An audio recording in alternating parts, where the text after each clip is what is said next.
അങ്ങനെയെങ്കിൽ യഹൂദന് കൂടുതലായി എന്തു മേന്മയാണുള്ളത്?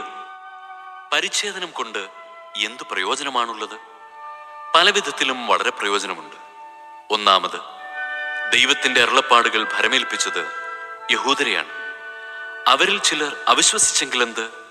അവരുടെ അവിശ്വസ്തത ദൈവത്തിന്റെ വിശ്വസ്തതയെ ഇല്ലാതാക്കുമോ? ഒരിക്കലുമില്ല. എല്ലാ മനുഷ്യരും വ്യാജം പറയുന്നവരായാലും ദൈവം സത്യവാനാണ്. ഇങ്ങനെ എഴുതപ്പെട്ടിരിക്കുന്നു: അങ്ങയുടെ വാക്കുകളിൽ അങ്ങ് നീതിമാനെന്ന് തെളിയും. വിചാരണ ചെയ്യപ്പെടുമ്പോൾ അങ്ങ് വിജയിക്കും.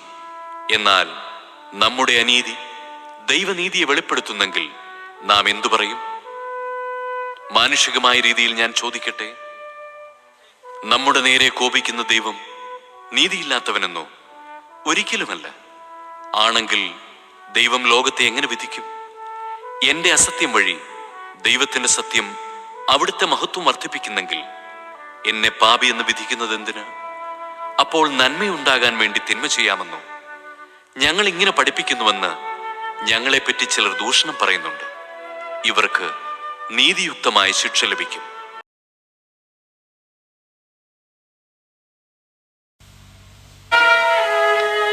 നിങ്ങൾ അവരെ ഭയപ്പെടേണ്ട.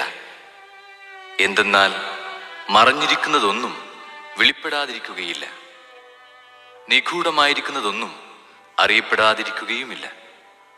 അന്ധകാരത്തിൽ നിങ്ങളോട് ഞാൻ പറയുന്നവ പ്രകാശത്തിൽ പറയുവിൻ. ചെവിയിൽ മന്ത്രിച്ചത് പുറമുകളിൽ നിന്ന് ഘോഷിക്കുവിൻ. ശരീരത്തെ കൊല്ലുകയും ആത്മാവിനെ കൊല്ലാൻ കഴിവില്ലാതിരിക്കുകയും ചെയ്യുന്നവരെ നിങ്ങൾ ഭയപ്പെടേണ്ട.